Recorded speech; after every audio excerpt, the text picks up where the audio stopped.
We take a look at number 1. Again, let's first state the domain, and then we're going to simplify. So with a rational function, to state the domain, you take whatever's in the denominator. So we have x minus 2. I'll write it off to the side here. And you have to say it cannot equal 0, because whatever's in the denominator can't be 0, because we can't divide by 0. So you take whatever's in the denominator, say it can't equal 0, and then solve. So I'm going to move the 2 over, and there's my domain. Any x value except for 2 fits in our domain. So it's simply x cannot equal 2. That's the domain. Everything but 2. Now let's simplify. To simplify, factor what you can.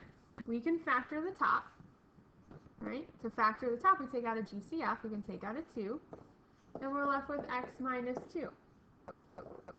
We can't really factor anything in the bottom, so we just leave it as x minus 2.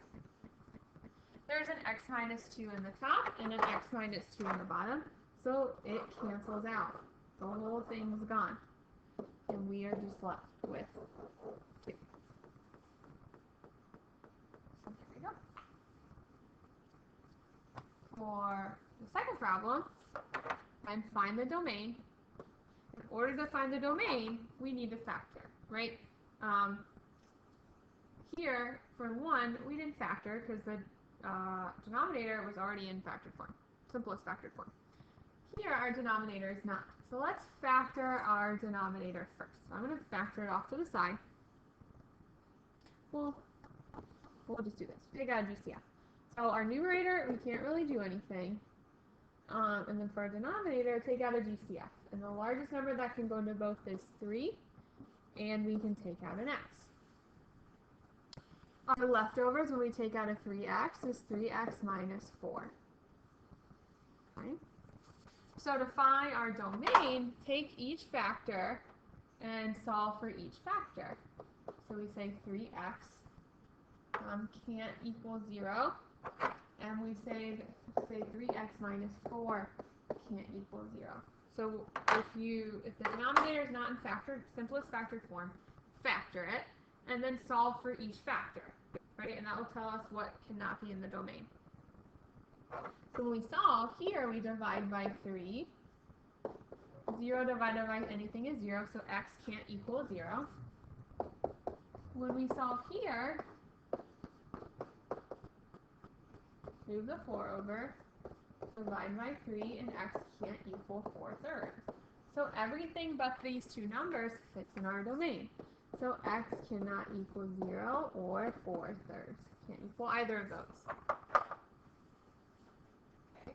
So once you find your factor, find your domain, then start canceling things out. There's an x minus 4 on the top, and a 3x. Oh, I'm sorry, I wrote that wrong. Gosh dang it. Sorry. There should not be a 3 in front here. That should just be an x. That is my fault. That should be an x. And then that's different. And this is different. That should just be x minus 4. Sorry. So when we solve here, we actually have to do less steps. Right? Because there's not a 3 in front. We don't need to divide by 3. So all we have to do is move that 4 over, then x can't equal 4. So sorry, our domain, actually, x can't equal 0 and x can't equal 4. Because when we took out a 3, 3 divided by 3 is 1. So technically there's just a 1 in front of that x, not a 3. So when we go to find the domain, we just take the x minus 4, like we did over here, and set it equal to 0.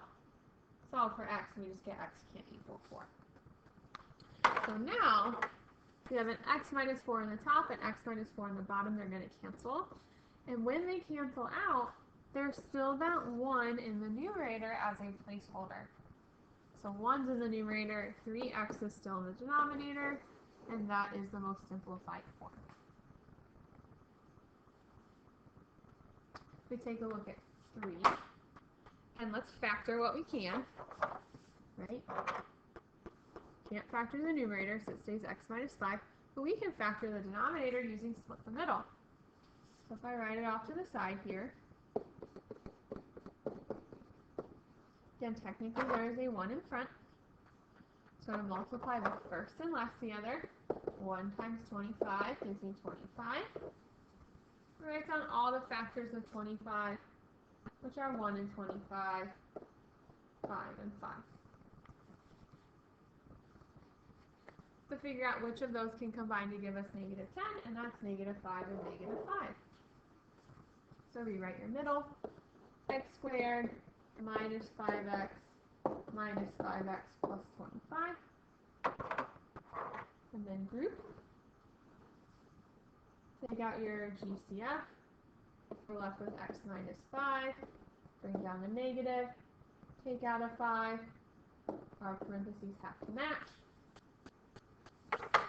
Make your two parentheses, and your GCFs go in one, and your repeating goes in the other, and luckily they are the same. So I'm going to write my new denominator here. I factored my denominator to get x minus 5, x minus 5. We can use that then before we start canceling to find our domain.